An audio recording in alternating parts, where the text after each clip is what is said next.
Hola, Hola, Jatu, ¿cómo estás? bien, ¿y tú? Bien, gracias. Dame un momento, voy a buscar audífono. Dale.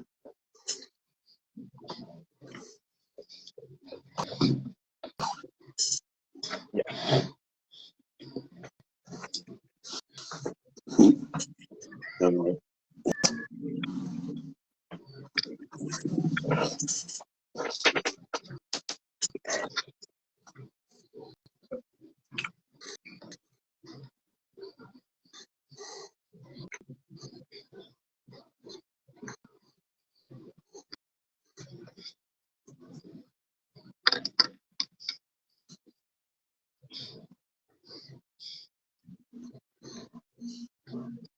¿Me escuchas? Sí, te escucho, pero no te veo. Vale, Pero te escucho súper bien. ya, buenísimo. Yo te veo y te escucho. Ya, bacán, bacán, bacán. Vamos a ver el inicio entonces. Bueno, a la gente que se está conectando y también a Patricio. Hola, muy buenas tardes a todos. Mi nombre es Bastián y estamos en la segunda entrevista de Cavilación Poética. Y en esta oportunidad nos acompaña Patricio Gutiérrez, más conocido como Jatu, en donde le vamos a hacer una entrevista sobre sus puntos de vista acerca de la poesía, de la literatura y del pensar en general. Y para partir, antes de darle las gracias a Jatu por estar aquí en esta transmisión, le quiero preguntar, que ya se lo he preguntado antes, pero esta es otra aventura, este es otro día, y te quiero preguntar, Jatu, ¿qué es poesía? ¿Qué es poesía? Poesía, el campo en donde uno puede tensionar el lenguaje. Poesía, claro, poesía es la tensión del lenguaje en el lenguaje. Y si quisiera dar otra definición, es como ampliar el campo de batalla del lenguaje de alguna manera.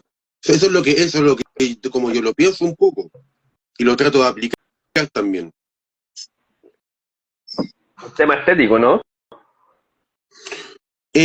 No sé si es tan estético como, pero bueno, yo lo veo como siempre como más poético, siempre trato de pensar más poético que estético, como ¿por qué? Porque como creador yo también estoy afirmando algo que yo pienso. De alguna manera, cuando uno escribe poesía, lo podemos rebatir si quieres, pero eh, uno hace poesía como piensa que debería ser la poesía. Uno hace música pensando en cómo debería ser la música de alguna manera. Es como casi un imperativo programático, pero siempre con... Pero eso te podría decir. Ese sería el pie de inicio, entonces. Y dentro de la misma pregunta para seguir con la idea, y que alguna vez también te lo escribí por Facebook hace poco, ¿qué es ser poeta, Jatu? Ser poeta, ser poeta, ya ahí es más complicado porque nos vamos a meter en la pata de los caballos también, pero ser poeta es aquel que hace de la poesía un oficio. ¿Qué quiero decir con esto? Que no solamente alguien que escriba sentimiento y todo, sino que también haga un trabajo de memoria, de historia, de enlazar épocas, es lo que tú haces de alguna manera también, ¿sí? Como, no necesariamente como la labor de un historiador, pero sí dialogar siempre con la otra época, porque la mejor manera de hablar con los muertos de alguna manera es con los libros. Entonces, estamos en esta especie como de nigromancia, pero claro, ser poeta es aquel que, más que decir cosas como vivir poéticamente, el habitar de la, no, es tomar, es recurrir a ciertos elementos, a cierto oficio, es tener cierto desarrollo del lenguaje también, porque en el lenguaje es donde nos vemos al final. Entonces, eso es lo que te podría decir como del ser poeta. El ser poeta tiene algo de librero, el ser poeta tiene algo, quizá hay poetas que son más de calle, otros más de librería, pero siempre el poeta va a ser el poeta de alguna manera. Y dentro de lo que tú mencionas, Dijiste poeta puede ser un poeta de librería o un poeta de calle, ¿no? Claro, ¿Cómo te sientes más identificado tú? ¿cómo? ¿Con cuál te sientes más identificado tú? A mí me gusta esto la calle y por eso siempre he tratado de vender libros en la calle, pero no de librería. Soy de librería, de biblioteca, claro, pero la calle es súper importante siempre, siempre. O sea, no sé, pues pienso, por ejemplo, Héctor Barreto, que lo recordamos más como cuentista, todo eso, era un tipo, un poeta de alguna manera. Y esto quizás también lo hablé contigo alguna vez con Miguel Ferrano, que es un hombre de viaje, pero también era un poeta, aunque no Ujú. era un versificador. Pero para mí, Miguel Serrano, no sé quién más te podría traer a colación como en ese mismo ejemplo. Hay varios, pero un Valle Inclán también, que prosista, narrador, pero que en el fondo es un poeta, es un viajador, es alguien que, aunque no hizo del verso su oficio, sí escribió poéticamente. En ese sentido, para seguir con la idea, ¿qué sería escribir poéticamente? Escribir poéticamente, de alguna manera es ser auténtico, de alguna manera es nivelar la técnica con el mensaje. Ujú. Y eso es como eso es lo genial de la poesía, lo inédito, lo original, pero no lo original como una cuestión enfermiza, como el recóndito lugar del ego en que patologizado, no, es traer del lenguaje de alguna manera algo que era inaudito, algo nuevo, pero que aún así no hace sentido con todo lo que es la trayectoria histórica, con lo que ya podemos llamar tradición de alguna manera, con lo que podemos decir este ejemplo ya reutilizado de que los poetas hablan del amor y la muerte nomás. Claro. Y en ese sentido, ¿cuáles han sido tus máximas influencias? Yo ya sé cuáles son, pero como para seguir el hilo de la entrevista, ¿cuál ha sido tu mayor influencia en la poesía? Vamos por orden. Primero, Gustavo Osorio. Gustavo Ujú. Osorio fue el primer poeta que yo leí seriamente. Ahí me cambia la misma idea de poesía que yo tenía antes, era como la idea que te deja el colegio de poesía. Entonces Gustavo Osorio es un balde de agua fría tremendo. Después yo pondría Antonio Silva. Antonio Silva, todo esto de la carne, toda esta cuestión barroca. Hoy día veía una entrevista a Carpentier, decía, no, si el barroco no es decadencia, es un lujo, es riqueza.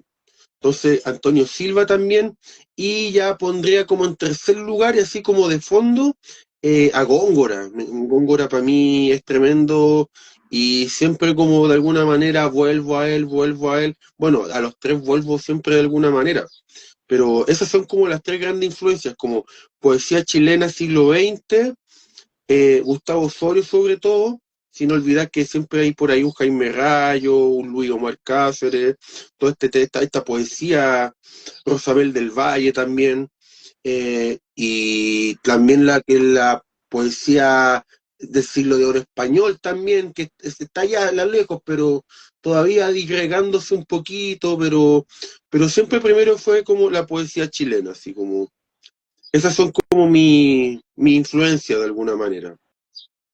Uno de los autores que tú nombras son como una poesía más oscura, ¿no? Tú hablas de Jaime Rayo, de Omar Cáceres, de Gustavo Osorio, son bien similares. No es que escriban igual, pero se nota que tienen como un nicho más cercano que, por ejemplo, si tú lo adjudicas a algo como Diego W. Urrutia o Jorge González Bastía, se nota que son completamente diferentes. Tú estás como, de alguna forma, más la de la poesía oscura y también más la del siglo de oro, porque también son muy distintos, ¿no?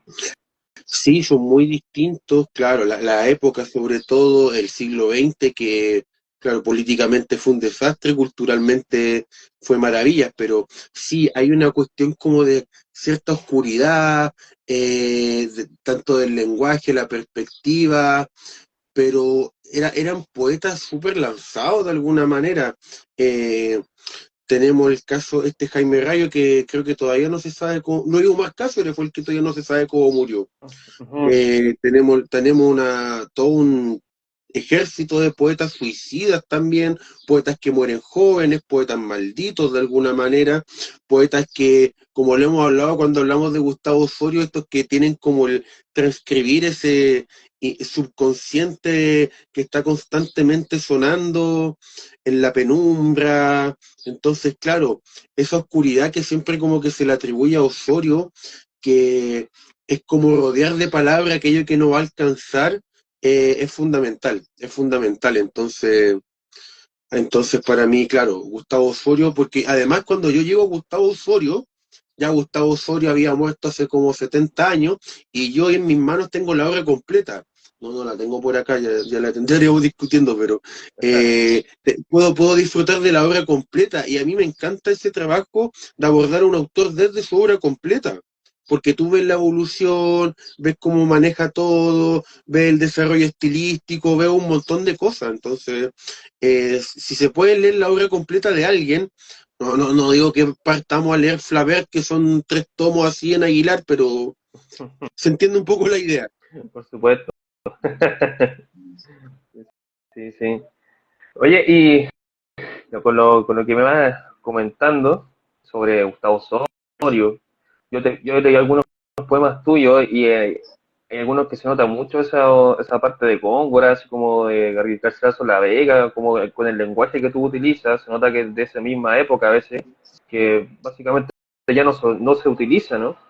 Pues muy poco probable ver en la actualidad un escrito de esa forma. Pero sí se puede ver, no tampoco algo como Gustavo Osorio, pero sí algo más similar. Entonces, si se lee tus poemarios, también se nota esa influencia, sobre todo en el siglo de oro, y se nota también esa oscuridad también. Algo de ironía también he visto. Mira, yo creo que Rosaleda, pues, partamos por Rosaleda. Rosaleda es más introspectivo, melancólico, como que ahí todavía hay algo como se puede notar un poquito más de Osorio. Ya Pastorial ocupa todo esto de ejercicios métricos, siglo de oro, Ojadrio también, como porque parten como del mismo molde, tienen este tema. Pero ahora estoy trabajando en otro libro que se llama, ya tiene el título, tiene un par de poemas, pero yo creo que tiene como para unos 3 años más. Y estoy como volviendo a Rosaleda, como a la introspección, al tema de usar metáforas, claro, con elementos como las nubes, la lengua, la sombra, las hojas, pero ya verso libre, mucho verso libre. Y claro, estoy como volviendo al inicio, he estado volviendo a leer harto Osorio también. Entonces, claro, como que de repente mi poesía es como muy hacia adentro, un poquito melancólica quizás, con mucha metáfora, y de repente se convierte en una crítica hacia lo colectivo, lo social, ocupando las métricas siglo de oro, entremezclando cosas, y claro, como que siempre está como ondulando entre esas dos. Ahora, lo que pasa en Pastorial, claro, pues Pastorial es como lo más aurisecular de alguna manera, y tiene, claro, este tema como del humor, del ironizar con las cuestiones políticas de alguna manera. Hay un verso que empieza Pastorial que dice, arrebolado, las disidencias se enternecen. Ya a esta altura todo lo que sea disidencia, todo lo que ya llamen de alguna manera así como ponerlos a la izquierda de la izquierda, es como ya una ternura, poco más. Claro. Entonces, claro, Mm. claro. Siempre cuando hablo de lo político o de instituciones, siempre como que busco burlarme un poquito de ello. Mm. Ahí la poesía es un medio de expresión y ya dicho esto, y te voy a dar otra pregunta que también ya la hemos hablado, por cierto, pero el tema del sentimiento en la poesía. Y recuerdo hace un tiempo que te dije que podíamos debatir esta situación y preguntarte nuevamente, porque, por ejemplo, el invitado pasado que es Alfredo, él me decía que para él la poesía era terapéutica. Y me imagino que tú tienes una opinión totalmente diferente respecto a lo que es, en ese caso, el objeto de la escritura de la poesía. Porque tú me has dicho que espera algo que no tenga sentimientos, ¿cierto? O que tenga menos sentimientos. Cuéntame un poco cuál es tu visión respecto a eso. Yo pienso que, claro que hay sentimiento, pero no tiene que ser como el dogma, el sentimiento de alguna manera, como que también tiene que haber un espacio hacia lo intelectual, lo inteligible. No estoy hablando de hacer un juego de palabras o una prosodia filosófica. No, tú también puedes aludir a ideas, a tratar las ideas en la poesía. Y claro, también como dejar un poco, es que también es un ejercicio de mi parte hacer como un pie forzado, como de dejemos de lado el sentimiento un poco, como me pensaba, no sé, porque pensé en el finjamos que soy feliz, triste pensamiento un rato, pero claro, es como aludir, mira, la poesía también puede hacer esto, también puede de alguna manera, aunque claro, es como un medio de expresión, puede llegar a ser desgarrador, puede llegar a ser de muchas maneras, ¿Mm? pero el hecho de que, claro, hablamos eso alguna vez del poeta sin sentimiento, yo, claro, estaba hablando de Góngora de alguna manera, como esta especie como de imagen de poeta que juega con las palabras sin intervenir su sensibilidad de alguna manera, aun cuando sus decisiones parten de un criterio de sensibilidad. O sea, ¿por qué estas palabras? ¿Por qué esta métrica? ¿Por qué este sonido? Todo eso es sensibilidad de alguna manera. Pero el sentimiento, el lugar común es lo que yo siempre busco evitar. Lo busco evitar completamente. Como de alguna manera también evito la imagen fácil en la poesía. No, o sea, y no es una cuestión que yo diga no me gusta la imagen, es que estamos en una época bombardeada por la imagen en que quizás la poesía, su valor resida en versificar aquello que no puede ser reducido o ampliado a una imagen, ir más allá, y donde la palabra tiene más de un significado. No como el encapsulamiento en que produce la fotografía. Tú tienes la fotografía y lo tienes todo ahí. En la palabra quizás pueda haber algo más o algo menos. Ese es mi tema con esto del poeta sin sentimiento, y claro, es algo que yo he ocupado también. En Hojadro hay una parte, tercer capítulo, segundo, que habla un poco del poeta sin sentimientos, como un imposible de alguna manera, es como cuando Charles Ives decía, ¿qué culpa tiene el pianista de tener 10 dedos nomás? También es, claro, un poco lúdico quizá. Sería como desocultar algo y también de alguna forma que haya más esfuerzo también en la lectura, porque como dices tú, en la imagen uno no necesita esforzarse tanto en la lectura como tal, por eso que hay personas que prefieren leer a poetas como Nicanor Parra, ¿cierto? Con un lenguaje mucho más cotidiano, que es entendible a la primera, en comparación a leer, por ejemplo, Gabinete de Roca o Mahfoud Masí, que tiene un poquito más de complejidad en lo que se está diciendo, y en Ujú. muchas ocasiones tampoco se entiende mucho lo que se dice. Entonces, como que es sujeta a interpretación en muchas ocasiones o a releer el texto varias veces. ¿Podría ser desocultar algo también?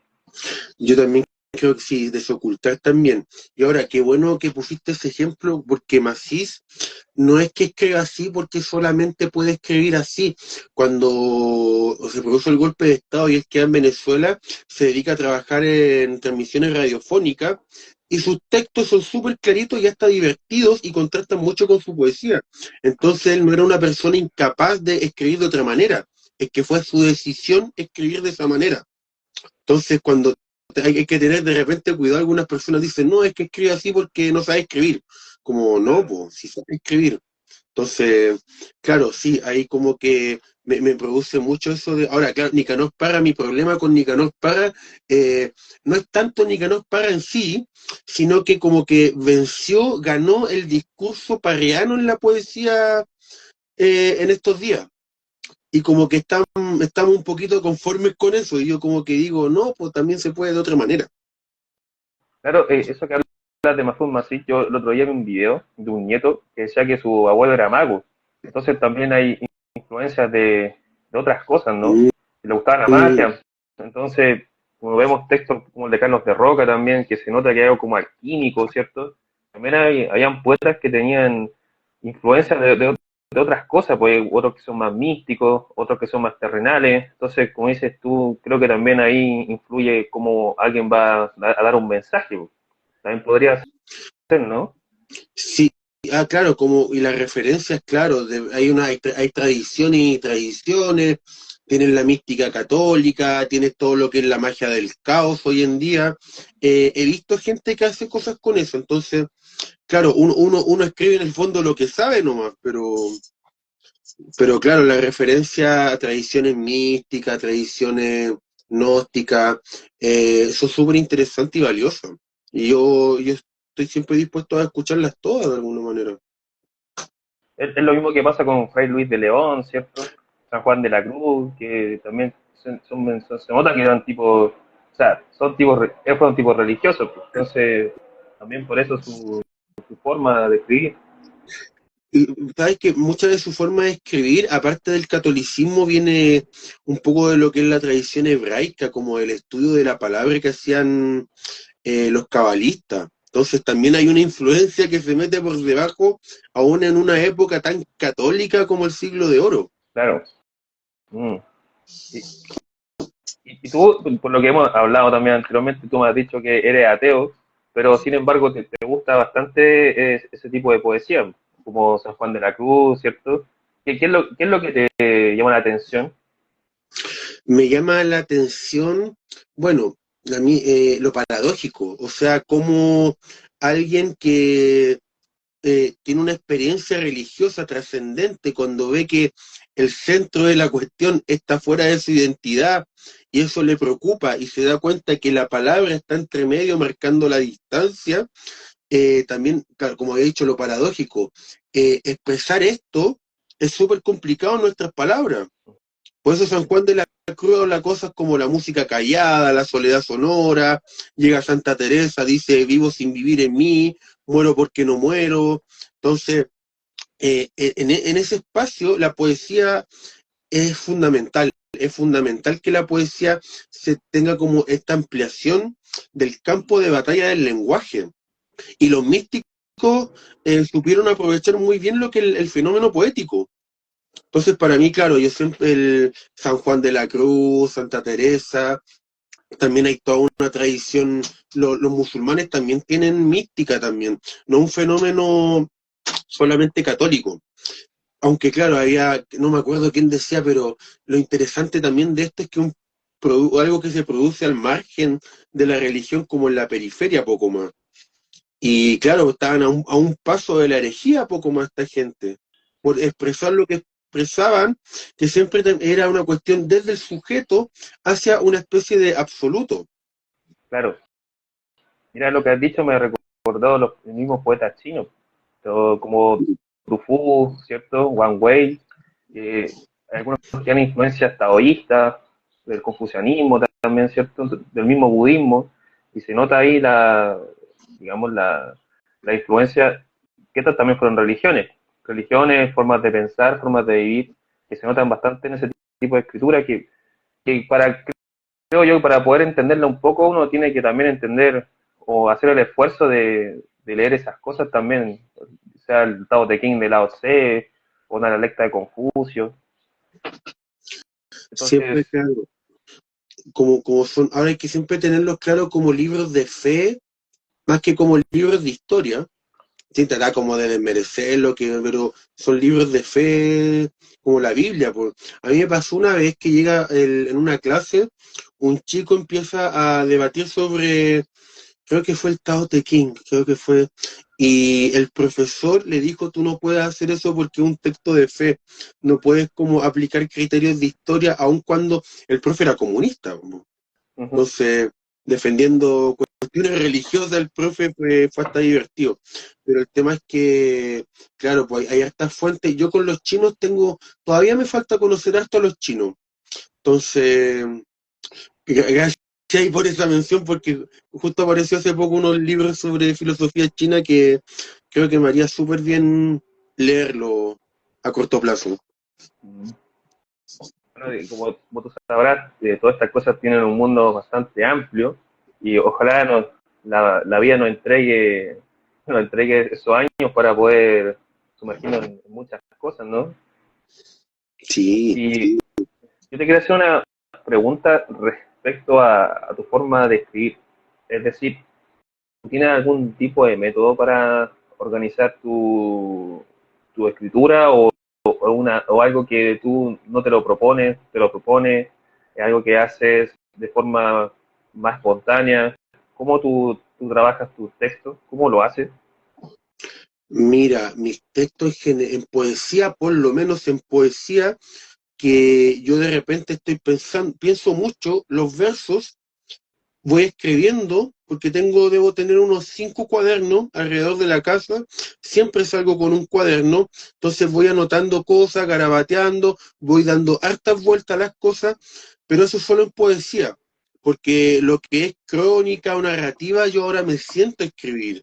Hago como un trabajo más periódico, sobre todo lo que es crónica o intento de ensayo, porque como desde 2000, 2020, 2020, 2021, que estoy en Colectivo Niño Diablo, estoy constantemente escribiendo como artículos de opinión y ahí como que tuve que buscarme otras maneras porque me costó mucho como sentarme a escribir y hacer una crónica.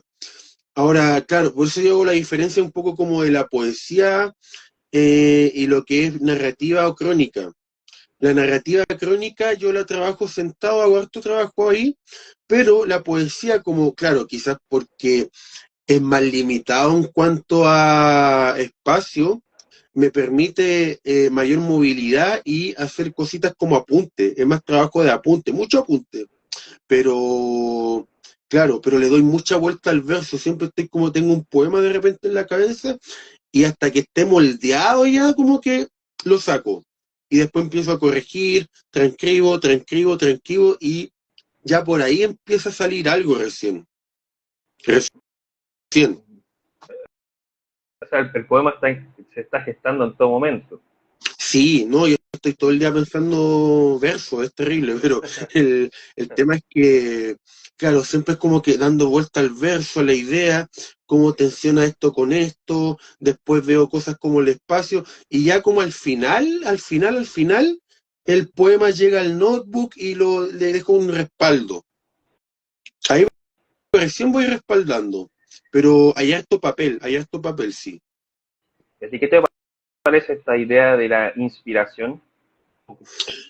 ¿Tú crees en eso o sencillamente es algo que como acabamos de decir se está gestando? ¿Tú necesitas esa inspiración o tú crees que eso simplemente es algo que es como una especie de retórica nomás? Tiene algo de retórica, pero eso que llamamos la inspiración, claro, por lo menos lo que a mí me pasa, eh, yo estoy todo el día pensando en el tema, en las cuestiones, qué es lo que tengo que hacer, en cuanto a creatividad, porque también es como es una manera de ser de alguna manera, entonces tú estás como constantemente, y dentro de esa tensión constante que uno tiene, puede que algo te dé una señal de, oye, puedes tomarlo por acá, y ahí encuentras como eso que, más que como la inspiración, la epifanía de algo que, esto puede ir por acá. Pero no, a mí tampoco me gusta mucho la palabra inspiración. Como que fuera la gracia divina otorgándote el don para que hagas lo que tienes que, no, como es otra cosa, es otra cosa. Ahora, si a alguien le funciona la inspiración, qué bueno, me alegro. Pero en mi caso, creo que hay que estar constantemente inspirado.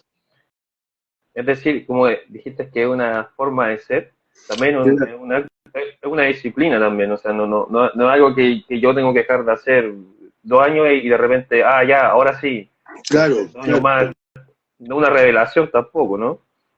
claro. Ahora puede pasar, le ha pasado a mí también me pasó un tiempo en que uno se decide por el silencio, por no escribir, ya, porque tiene un conflicto con la escritura en sí y todo eso, puede pasar eso, que, pero como habíamos dicho, como tú también dijiste, claro, es constante, es una permanencia.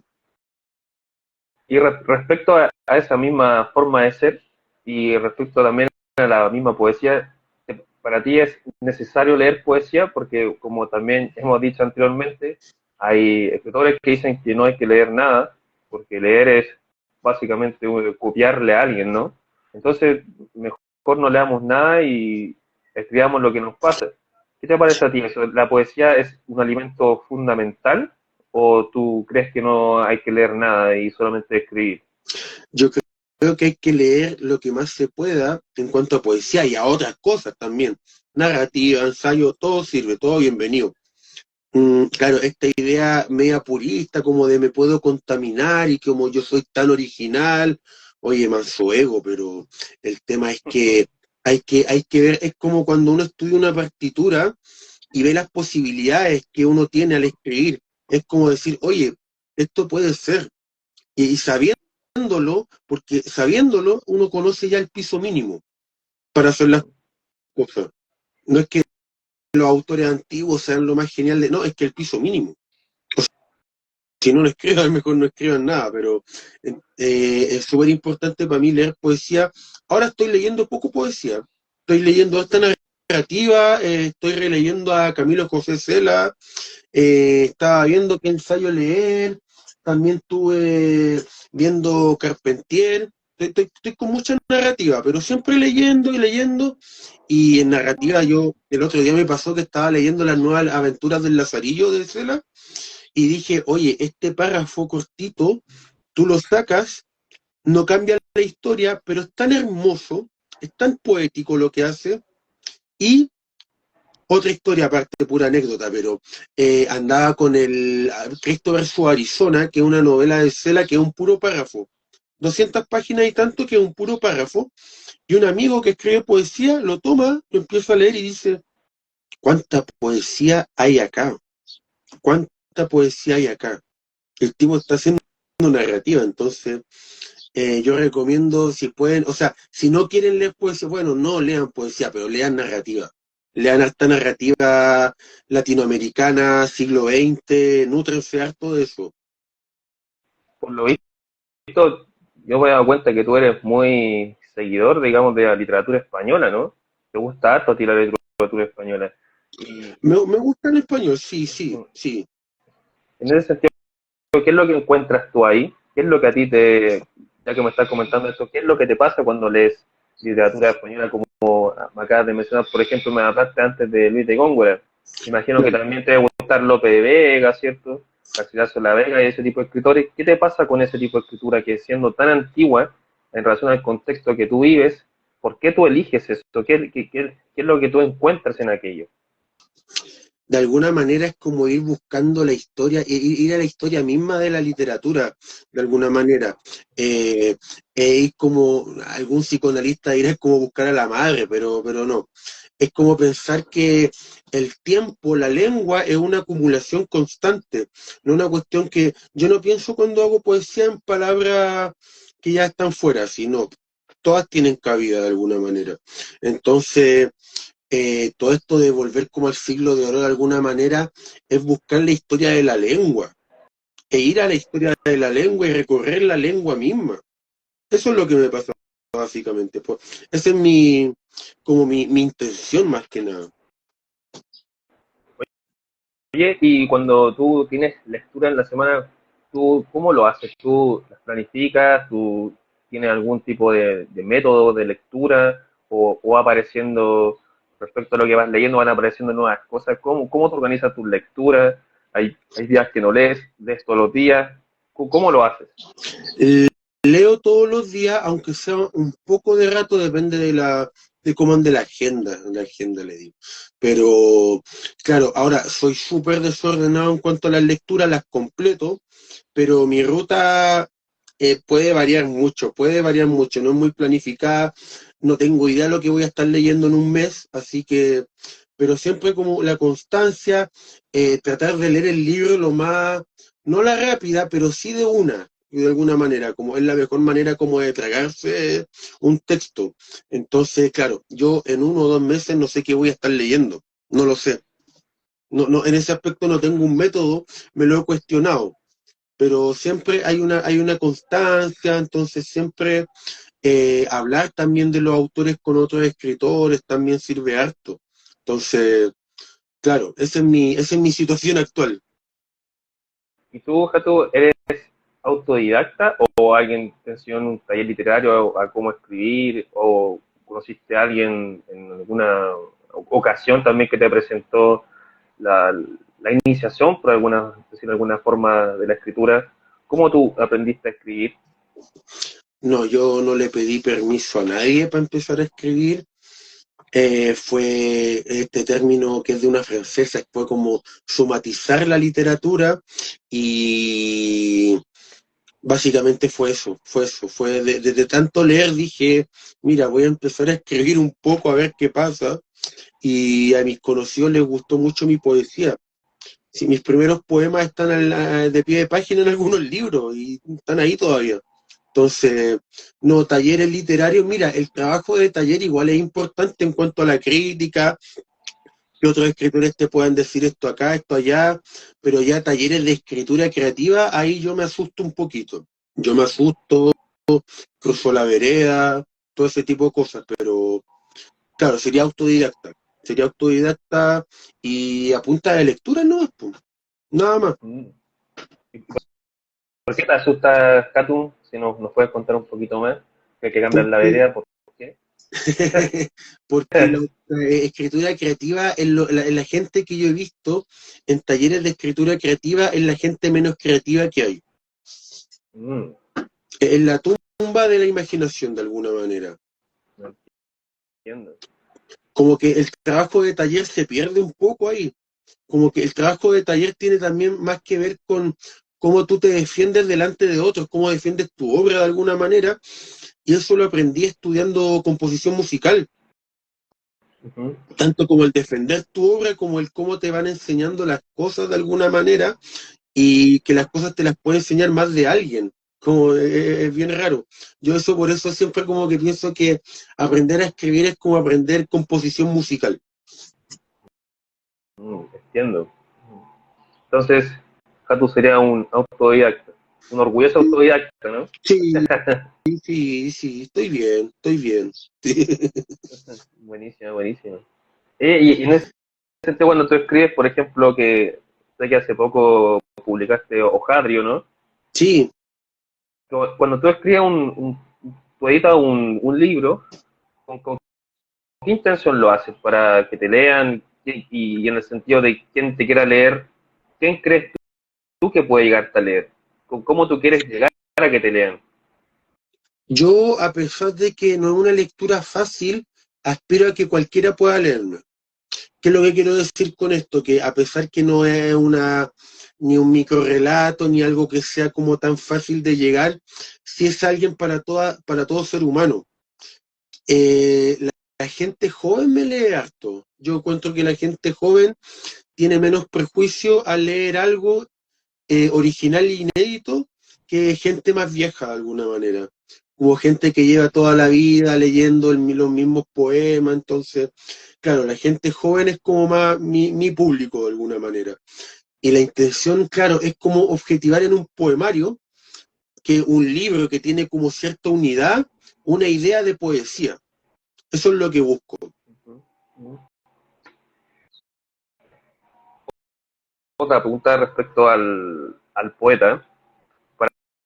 ¿Para ti el poeta tiene una responsabilidad social o simplemente tiene ni siquiera ya no hablemos de una responsabilidad colectiva, sino podría ser un deber del individuo como tal? ¿Sería algo completamente individual o para ti es algo social? Te lo digo porque también existe ese parafraseo del poeta tiene una responsabilidad política, ¿no? ¿Qué te parece a ti eso? Como responsable, o sea, tiene un lugar político. El poeta como ser humano está jodido, tiene que ser un animal político, pero de ahí a tener una responsabilidad política es muy distinto. Claro, tenemos el caso de todas estas cuestiones como Congreso de Escritores Antifascistas, Uh -huh. Escritores por la Verdad, todas esas cosas. Uno es libre de hacer lo que quiera, como quiera, si es escritor o no tan buen escritor, eso no le va a cambiar el tema. Ahora, claro, vive inmerso, eyectado en un mundo, claro, pero de ahí a tener una responsabilidad política, hay que ver quién está pidiendo esa responsabilidad política primero. Claro. Mm. Y quién se la está pidiendo y por qué se la está pidiendo. Y ahí entra el trabajo de los intelectuales como agentes políticos, que es muy distinto. Entonces, eso es lo que te podría decir políticamente. Claro, porque ahí también ya hay una separación, porque bueno, tú sabes también que ciertos escritores también se benefician de eso, ¿no? De consignas políticas. Claro, y, o sea, tanto izquierda como derecha, claramente. Tiene escritores de la derecha más tradicional, clásica, tiene escritores de una derecha más contemporánea, más extravagante, por decirlo de alguna manera, y también tienes poetas que son lobistas del Frente Amplio.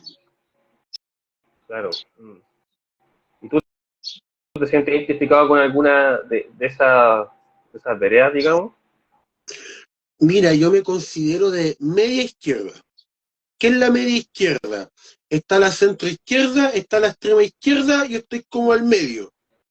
Entonces, ahí como que me quedo yo, ahí estoy como políticamente, intelectualmente, eh, en amplio sentido, pero más allá que eso, no.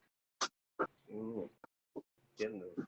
Entonces, en ese Sí, sentido, el poeta no tiene una responsabilidad moral tampoco, y esto te lo digo como ejemplificando los insultos que ha sufrido Pablo Neruda, ¿no?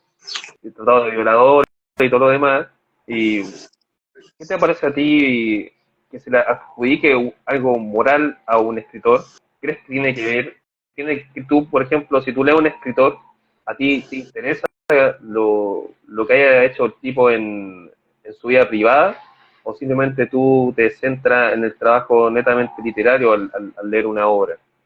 yo me centro en el trabajo literario, aún conociendo todo lo que es lo añadido, lo demás, o lo moral, pero yo me centro en la obra del autor, no si fue buena o mala persona, no, no es algo que me interese. No. Y cuando hablamos, por ejemplo, de separar la obra del autor, ¿tú crees que eso se puede hacer? Es que Si de alguna otra manera, no, no se puede separar, no se separa porque es todo producto del sujeto, de la misma vida, claro, es una unidad de alguna manera, es como separar mente, o sea, perdón, alma, cuerpo, espíritu, todas esas como estas cuestiones mías cartesianas no me parece que haya como que separarlo. Y eso tampoco, porque también hay que ir contra la cultura de la cancelación de alguna manera, que es como predestinar a la persona que no. Entonces, no, yo no puedo separar obra y autor porque la obra es producto de un autor.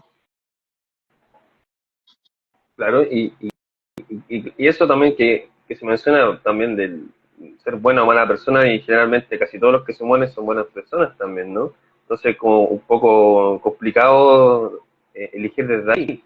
Pero, por ejemplo, si tú lees Residencia en la Tierra, de Pablo Neruda, cuando tú lo leíste, imagino, la primera vez, no creo que tú hayas pensado en cómo era el tipo, si era un ángel, si era, qué sé yo, un golpeador o no, sino que te encantaste con el contenido del mismo, ¿no? Claro, Te influencia, te sentiste de alguna forma identificado, quizás, puede ser algo así, ¿no? claro, bueno, pongamos ese ejemplo. A Neruda, claro, yo no lo conocía tan bien. Claro, está todo este tema de las cartas, lo que hizo, no hizo, la confesión, que es una confesión, digámoslo bien, ni una memoria, ni una confesión. Entonces, claro, ahora también hay hartas cosas sacadas de contexto y recomiendo harto leer la carta de Vicenta Aleixandre cuando va a ver a Neruda y va a la hija que está enferma. Cómo reacciona Neruda con tanto amor a su hija. Yo recomendaría harto leer esa carta para seguir hablando de Neruda, ¿cachai? ¿Dónde encuentras esa carta, Esta Carlos? carta, por lo menos en físico, debería estar en digital, pero esa carta está en la prosa reunida de Vicenta Aleixandre. Un Lo autor que te señalo gusta siempre. harto, Ah, un autor que te gusta harto a ti, ¿no? sí, me gusta harto Vicente Aleixandre, le debo harto, yo creo también. Ahí hay otra influencia. Hay otra influencia, sí, sí, ya también la habíamos comentado hace un tiempo. Cuando, Sí, cuando tú lees un poema, ¿qué, qué es lo que a ti, qué es lo que buscan más? ¿Es la forma de escritura, ya sea un soneto, verso libre, o para ti eso es indiferente para ti encontrar que el poema sea bueno? Es decir, tú sabes también que hay intelectuales que dicen, no, si es un soneto, es un alejandrino, ahí estamos bien, pero si es verso libre, no, cualquier cosa, ¿no? ¿Qué opinión tienes tú al respecto de eso? Yo creo que el soneto es un ejercicio que igual puede hacer una buena forma, si se ocupa bien. Siempre es una cuestión de ocuparlo bien. Ahora, igual el verso libre no es tan libre, o la falsa, como había un verso que decía algo del verso libre y terminaba siendo un endecasílabo. Entonces, más allá de que sea alejandrino, endecasílabo, todo, hay una musicalidad inherente a cada verso. Y eso ya no lo hace tan libre cuando se forma en una obra. Los colores de un cuadro no son libres. Entonces, claro, hay que preguntarse cuál es la libertad de la que estamos hablando. Entonces, si es soneto, si es una décima, si es lo que sea, da lo mismo. Eso da lo mismo. En este caso, por ejemplo, si tú lees Los gemidos de Pablo de Roca, que parece ser que a veces yo creo que en la mayoría del texto es una prosa más que un verso, ¿no? Un verso, ¿no? A ti, por ejemplo, cuando te encuentras con un texto como ese, ¿qué te pasa? ¿Te gusta? ¿No te gusta? ¿Encuentras que le falta algo? ¿Cuál es tu opinión? Bueno, de partida los gemidos me encantan. La primera vez que me enfrenté a ellos, claro, como que me sorprendió mucho y me fui metiendo y no, es algo fascinante. Ahora, claro, es pega leerlo, pero es algo que vale la pena, que hay que leer los gemidos de Pablo de Roca, hay que leer Pablo de Roca y, y claro, no, da lo mismo a fin de cuentas, yo creo en ese aspecto. Pero me encanta ese libro, me encanta, me encanta. ¿Cuántos poemarios has publicado tú al momento, Jatu? ¿Y en qué fecha lo Eh, hiciste? el, llevo tres poemarios publicados. Rosaleda fue con Mago Editores, y Pastorial y Hojadrio fue con la editorial Niño Diablo, que es de la revista Niño Diablo. Buenísimo. ¿Hace cuánto publicaste el Ojadrio? Un mes, o sea, está fechado como noviembre del 2024. Y el lanzamiento fue hace unas 2, 3 semanas en la Casa de la Cultura de Rancagua, y fue harta gente, así que no, súper contento con eso. Qué bueno. Sí, Bueno, también, también sabemos que, o sea, yo sé que tú eres librero. ¿Cómo te ha ido con eso? Sé que tuviste unos problemas también hace un tiempo. Cuenta un poquito qué pasó por ahí. sí, resulta que yo trabajaba con los emprendedores, como emprendedor, con esta palabra que me carga a mí, pero los emprendedores en lo que eran los toldos, toldo blanco en el centro, y solamente a mí me fueron a pedir que demostrara cada libro usado, porque yo trabajo mucho con libros descatalogados, me pidieron demostrarlo con boleta y factura, cosa que era imposible, y además ni ellos sabían cómo funcionaba el mundo de los libros. Entonces al final me negaron los permisos y recurrí a Contraloría y todo eso. Entonces, ¿qué es lo que pasa? ¿Cuál fue como no, no la moraleja, porque no, pero que los funcionarios públicos, toda la gente que está en la municipalidad, que tiene mi edad, 30 y tantos años, no lee, no sabe cómo funcionan los libros, no saben dónde se compra un libro, si es que el libro ya pagó el IVA, si es usado, el tema de solamente dejar a los que trabajan con editoriales actuales, eh, de cierta manera atenta contra la libertad de expresión, porque tú estás condicionando el catálogo, estás solamente reduciéndolo al libro de autoayuda, y la narrativa juvenil que le dicen ahora, que es como cultura del fanfic, pero lo que sea poesía, narrativa, ensayo, filosofía, no vas a ver, no vas a ver, y eso se barrió con eso. Y es triste, pues fue fome la situación, pero ahora estamos tratando de volver al centro, porque como hubo cambio de mando, Lo divertido es que, claro, yo que soy un votante de izquierda, la anterior era de izquierda, y ahora que se fue la izquierda y llegó la derecha, me están dando las oportunidades para volver a trabajar. Entonces, bueno, Frente Amplio. Po. Entonces, la cosa es que ahora están retomando las cosas, viendo cómo se hacen bien las cosas, y eso fue lo que pasó. Me agarraron, me pidieron boleta y factura por cada libro, y yo dije, no, po. Y ahora, por ejemplo, cuando estás como parado con el tema de los libros o te estás viniendo por otro lugar, o te Sigo tiras vendiendo. igual. Sí, estoy en una librería también estuve estos meses en Rancagua Centro y moviendo algunos libros por internet y ya estas últimas semanas he estado tocando piano, básicamente.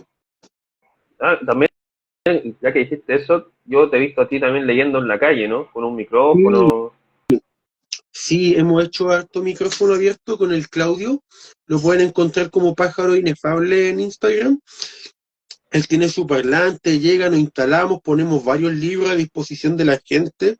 Una vez un cabro como de tercero medio se acercó, quería leer, no tenía libro, le pasamos uno de Jorge Telier y leyó y se fue súper feliz. Entonces, esas intervenciones en calle Estado, que es peatonal en Rancagua Centro, es como huérfano en Santiago. ¿Ya?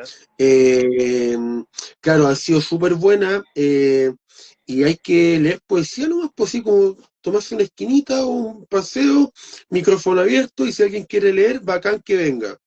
Entonces, ha sido súper bueno, súper, súper bueno. Ha llegado harta gente y gente que llega diciendo, oye, yo también escribo y quiero leer y leen. Oye, ¿y qué tal esa experiencia? Como, bueno, me imagino que gran mayoría de la gente no sabe cómo lo toman cuando te ponen a leer ahí, te escuchan, no te Hay escuchan, alguna gente que opinión. escucha, es que claro, como es el centro y andan todos apurados, muy poca gente se detiene a escuchar. Entonces, pero sí hay gente que se detiene a escuchar. Lo que más, que es distinto, porque leer poesía hay gente que quizás no la lee bien y se escucha bajo o le cuesta un poco leer, a diferencia de alguien que empieza leyendo súper fuerte y entonado. Claro, la atención de la persona igual es complicado porque en un recital de poesía, ¿cuántos aguantan más de 10 minutos escuchando poesía leída? Claro, claro. Mm. Poco. Poco, poco, súper Mm. poco. Así que por eso yo no sé, pues llevo de repente un Antonio Silva, me gusta harto leer a Neruda, me gusta leer el canto general, y ahí le pongo harto color para que se escuche fuerte en el centro y reconozcan que es Neruda lo que se está escuchando de alguna manera. Entonces, claro, hay que ponerle un poquito de piñón nomás, pero Yo te lo pregunto porque yo también he hecho eso, ¿ya? solo en realidad, pero en la calle, y hay habido una oportunidad que fue bastante buena y otra que no, para nada, o sea, como que no te escucha, pues, pero hay otra que sí fue bastante buena, y por eso te lo preguntaba. Sí, no, en general ha sido súper buena y no ningún atado. Pero siempre hay que ir con parlante, y un micrófono y un parlante, bueno. Ah, buenísima. Es una buena forma también de mostrarse, pues. Sí, sí, Mm, hay que hacerlo nomás. buenísima. Oye, y para este 2025, ¿qué actividades tiene Hatu? ¿Qué quiere hacer con sus quehaceres literarios? Quiero volver a la narrativa, quiero volver a la prosa. Estoy haciendo dos novelas que se diferencian mucho. Una es muy extrovertida y la otra es muy hacia adentro. Entonces, claro, es eso, es volver a la narrativa. Volver a la narrativa y quizá salga mi libro de crónicas literarias que se han publicado en Niño Diablo estos 4 años. Quizás salga editado, no estoy presionando a nadie, ojalá no lo vean en la editorial, pero no, pero está conversado eso y que salga y va a ser un libro bien bonito porque como son puros párrafos con su propia idea, autoconclusivo, entonces no sé, pues tú podrías tomar el libro y leer cualquier página. Entonces esa idea me gusta igual. Ya tiene nombre por lo menos, entonces, Oye, Jato, y respecto a otra cosa que todas las preguntas que te hago son medias espontáneas que ya las tenía en mi cabeza, pero dentro de la conversación te voy preguntando. Eh, tú sabes que Chile es conocido por ser un país de poetas, ¿no? Y que lamentablemente a muchos de ellos han muerto de una forma bastante miserable, refiriéndome a la pobreza económica, Rolando Cárdenas, Jorge Tellier, Estela Díaz, y podemos seguir con bastantes ejemplos, como tú sabes, Teófilo Cid. ¿Tú cómo lo haces? O sea, o más bien, ¿se puede vivir como poeta en términos económicos? No, ¿O eso es para algunos nomás? ¿Cómo es el tema? o sea, claro, van a haber siempre algunos que estén como con pensiones de gracia por parte del Estado por distintas circunstancias. Pueden haber algunos que tengan más lazos políticos, pero va a haber mucho que en la pobreza, en la miseria, si la poesía no da dinero, no da dinero. No, ni aunque fuera bestseller, el poeta muy difícilmente podría como vivir de su poesía, si no lo está haciendo por plata, pero no, difícil. Y quizás se venga peor en estos tiempos, pero claro, no, económicamente no es rentable. No, por eso generalmente los poetas tienen también otros oficios, ¿no? Como el caso tuyo, que eres librero, ¿no? Porque Claro, hay que tener algo de plata. sí, pues hay que hacerlo y no difícil que, o sea, imagínate si yo tratara de vivir de mi poesía que tengo 3 libros. Y esos 3 libros más encima hay que leérselos, que es un cacho para alguna gente, y después reeditarlos si es que. Entonces, no, por ningún lado yo podría hacerme un sueldo, si la cuestión es un sueldo, una cuestión mensual también. Entonces, no tiene por dónde aguantarse. Ahora, si me llega una pensión, estaría súper bueno quizás, pero no, tampoco lo hago para que el Estado me avale lo que estoy haciendo, yo lo hago porque hay que hacerlo, no porque el Estado me venga, no, Claro, eso tú lo haces simplemente por iniciativa propia, algo que te apasiona y que te mueve y que te hace ser en el mundo también. claro, claro. Y también te quería preguntar sobre algunos autores. Mira, justamente el otro día, no alcanzo el libro ahora, pero me encontré con una antología de poesía de solamente sonetos chilenos, y abarcando desde de Pedro de Oña hasta me parece que Eduardo Llanos. Y me Sí, pareció, viene Oscar Castro, del glosario Gongorino también, está ese soneto de Pablo de Roca, ¿qué más había? tú, No sé, lo tengo en la también, otra pieza, tú también tienes esa antología que es sí, de Antonio Campaña. creo que sí, sí es la misma, sí es la misma. Eh, Sí, eh, empieza con Pedro de Oña. Pedro de Oña. Oye, ¿y a ti qué te pareció? ¿Qué te parece Pedro de Oña? Pedro de Doña es un caso bien particular. Tuvo el defecto de querer ser Alonso de Ercilla, cosa que no se podía nomás. Es un poeta bien oscuro. Por ahí creo que anda el Ignacio de Cantabria. No sé si no lo voy a pillar. Pero el Ignacio de Cantabria, según Medina, es uno de los libros más difíciles, oscuros y pesados de la literatura chilena. Ahora, dentro de todo ese boscaje, de toda esa maraña de versos, igual hay unas cosas re buenas. Y el Ignacio de Cantabria es un libro pesadote. Es un caso bien curioso de la literatura chilena, Pedro de Oña, como el primer poeta chileno, así como nacido en Claro. Chile, lengua española, eh, pero que quiso ser Alonso García de alguna manera. Mm, interesante. Mm.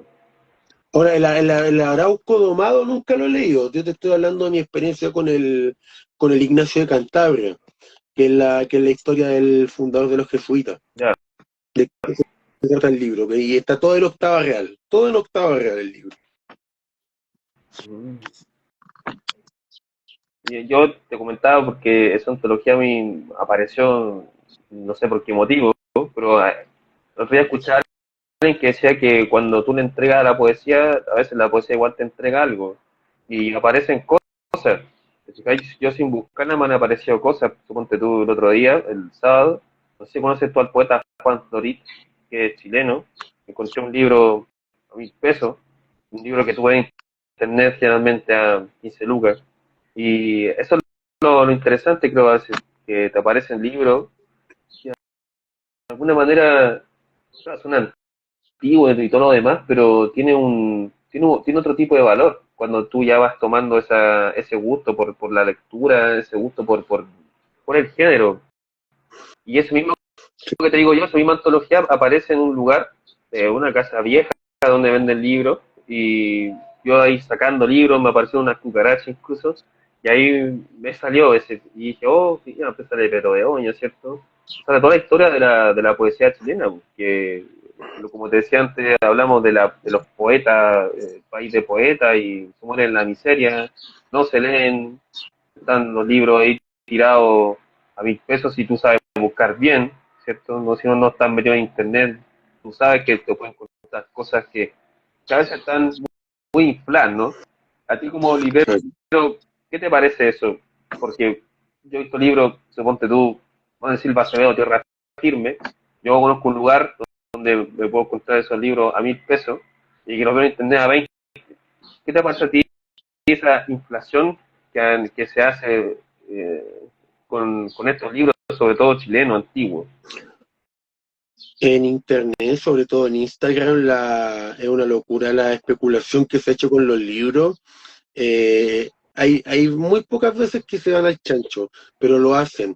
Libros que lo ponen a 40, 30 lucas y más de 5, 6 mil no debería costarte. Claro, siempre que vean libro a lucas, aprovechen y busquen qué es lo que hay, porque siempre hay algo, siempre hay algo. Yo le compro a todos los anticuarios que venden a Luca los libros, y no sé, salieron cuestiones de escolástica soviética, poesía chilena también. Los libros terminan en lugares que uno nunca espera, entonces siempre como que hay que estar ahí atento y mirando quién está vendiendo alguna cosa a bajo precio. Y claro, eso como tú decías, claro, pasa que uno le da otro valor. Yo tengo mucho en mi colección privada que me costaron lucas. Me costaron simplemente lucas y los tengo ahí y no los voy a vender por nada, ni aunque me vengan a ofrecer 100 lucas, pero bueno, ahí hay un comentario, clausura, claro. Bueno, Te voy a leer las preguntas, ya, Jaro, de Filosofía en la Cruz, que tú ya sabes quién es. sí, grande. ¿Es necesaria la formación filosófica para seguir alguna senda en la poesía? No, pero no viene para nada mal. No es algo excluyente, pero igual es bueno igual. Si todo nutre de alguna manera, sea filósofo, narrador, ensayista, historiador, pero igual viene bien. Y en estos tiempos vendría esto mejor, quizás. Y aquí te dice también, eso se llama usura, es horrible, sobre todo los que asumen una vereda política. Por otro lado, el sistema imperante te obliga un poco a eso. Claro, y ahora hay que considerar que uno cuando vende el libro usado, hay garantías que no tiene. Que si la tiene una librería como la Antártica o la Feria Chilena del Libro, la Boleta, todo eso. Entonces, por eso se vende más barato. No tan barato, pero hay cosas que no es necesario especular. No es necesario especular tanto con el libro. Se puede vender barato y se puede vender accesible. Oye, y respecto a que se habló de la filosofía, bueno, aquí te dice otra cosa, dice, lo digo para no sentirse perdido. Es decir, solo leer poesía por leer sin comprender dónde gateo. Mm, claro, eso es poesía por leer. Bueno, es que hay tantas poesías que esa que no podría decirte, pero no, ya, yo voy a hablar con él después, pero no, que lea nomás, que lea, que se tire nomás, que se tira que salta al vacío nomás. Y ya que habló ese tema de filosófico, ¿no? Que te voy a aprovechar a hacer una pregunta respecto a eso. A ti, para ti, por ejemplo, cuando se habla de filosofía, ¿la filosofía aguanta el papel o tiene que ir al pie cotidiano? Porque aquí hay muchos intelectuales, ¿cierto?, que desmenuzan a Kant, a Hegel, ¿cierto?, a Fichte, pero resulta que cuando toca el pie de la vereda, ¿qué pasa ahí? ¿Es algo que, digamos, no tiene relación la filosofía con el respirar o la filosofía aguanta el papel nomás? ¿Qué opinas Yo creo tú? Yo creo que tiene harto que ver, es cosa de ver los inicios de la filosofía, hay que ver lo que era Platón, Aristóteles, claro, tenemos toda una academia encima igual, pero yo creo que incluso los buenos académicos no están divorciados de la calle, no, para nada. Mm. Ahora te dice filosofía en la cruz. Son normales los poetas que escriben con X y otros nihilistas. ¿Para qué entonces? Te dice, por último, si es marxista, que haga marxismo su trabajo. La filosofía a veces es puro papel. Ejemplos hay de sobra. Ah, y esta poesía que también es puro papel, pero bueno, al final lo bacán de la historia es que es un colador súper bueno, entonces al final no al final así como escatológicamente, pero en un tiempo van a quedar las cosas buenas, de aquí a un tiempo las cosas buenas son las que van a quedar y nos vamos a olvidar de otras más que bueno que nos olvidamos. Y bueno, ahí también te decía algo de los poetas que escriben con X y otros nihilistas. ¿Para qué? Entonces, Mm, algo que yo no hago, que no haría, lo puedo respetar, pero bueno, ahí ve cada uno cómo escribe y qué es lo que va a escribir. Si al final eso no va a cambiar si está escribiendo bien o mal, no lo va a cambiar. Es otra cosa. y ¿te imaginas? Todo parece la poesía hitleriana. Ahí sería raro, ¿no? Es que ya, no quiero decir Miguel Serrano, pero no tiene por qué ser raro. O sea, bueno, Neruda le cantaba a Stalin, po. O sea, ¿Cierto? ya, Pablo de Roca tiene un busto ahora en China, entonces, que le canten a quien quieran ya. No. Yo te lo digo porque generalmente en Chile no hay problema con que los poetas le hayan cantado a la izquierda. Pues, Davinet también tiene unos poemas ahí contra los fascistas, pero yo nunca he visto un poeta hitleriano. O sea, sé que Serrano fue hitleriano, pero escribir, digamos, poesía hitleriana no lo he visto como un poema a Hitler, ¿no? Serrano eso, pero sería raro, ¿no? Sería curioso, por Mm, lo raro en cuanto a que es poco frecuente, pero claro, si uno lo pone en contexto no es tan raro. no es tan raro. Oye, y última pregunta, Dale. para ir cerrando. ¿La poesía para ti es imprescindible en tu vida? A esta altura sí es imprescindible, es total, es mi manera como de hablar conmigo mismo, es mi manera de comunicar a los demás, es mi manera de objetivar ideas. Entonces, total, claro, de algo que no voy a soltar nunca más en la vida. Nunca más. No lo voy a soltar. ¿Terapéutica o no terapéutica? Sí es terapeuta, pero no porque sea una terapia en sí, pero claro, ayuda, que no sé si sublima, no me quiero meter ahí, pero terapéutico en cuanto es como para que yo como que cuando escribo poesía me estoy poniendo unas agujitas por ahí en el brazo para que salga la energía. Lo dudo, pero pienso que puede ser mucho más que una terapia, po, mucho más, mucho más. El puente entre los hombres. Mm. Y me parece aquí que te pregunta Filosofía en la Cruz si eres católico o lo fuiste antes. De niño yo tuve formación católica, sí. No soy católico, pero tuve mi formación infanto-juvenil fue católica. Mm. Ahí te respondió tu filosofía. Vamos a ver si quiere preguntar otra cosa más para ir cerrando. Sí, Pero qué bueno que hayas aceptado la entrevista. Cavilación pues ya quiere organizar estas cosas el otro año buena. y te quiero invitar también a que seas parte de, queremos hacer un evento. ¿Por qué ya no crees? Te pregunta también. Porque ya no creo, porque, bueno, la vida te muestra cosas, te hace ver cosas, quizás.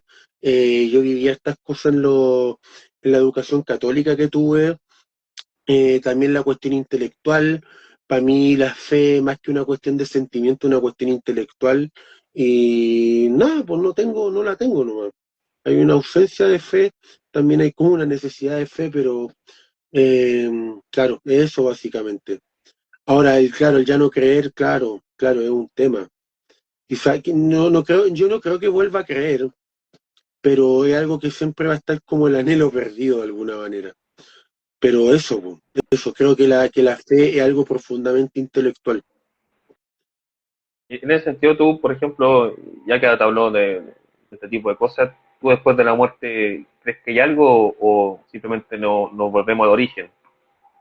Creo que no hay nada, pero dentro de mi tremenda ignorancia de lo que es el mundo, pero yo vivo seguro que no hay nada más.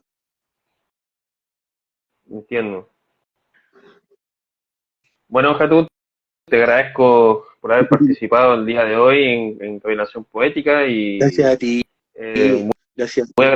muy agradecido de que hayas sido parte de esta entrevista. Hemos hablado en distintas oportunidades, pero qué bueno que hayas aceptado, te lo agradezco mucho y espero también que en algún momento más futuro podamos hacer más cosas, pues. Así que Yo, muchas gracias. claro, no, gracias a ti por yo apaño cuando puedo y bacán, hay que seguir dándole, tú estás haciendo una tremenda pega, te felicito públicamente y hay que seguir nomás, po, hay que seguir. Muchas gracias por tus palabras, Kato, me honra bastante, así que te lo agradezco mucho. Ya, pues. Otra cosa, me acaban de decir que mi hermano ya fue a buscar el hojadrio, así Ah, bueno, que también te agradezco mucho tu regalo. ya. Tiene alto valor para mí que haya hecho esa acción, así que muchas gracias, compadre. Hay de qué, pues, ahí estamos coordinando cualquier cosita. Ya, pues, Kato, Ya, muchas pues. gracias y este video se va a YouTube. Ya, Te lo agradezco mucho. genial. Así Ya, pues. Nos vemos. ahí lo vamos a estar compartiendo. Nos vemos, que tengan un feliz año también, pues. Igual, feliz año, nos vemos. Chau, Nos chau. vemos, gracias.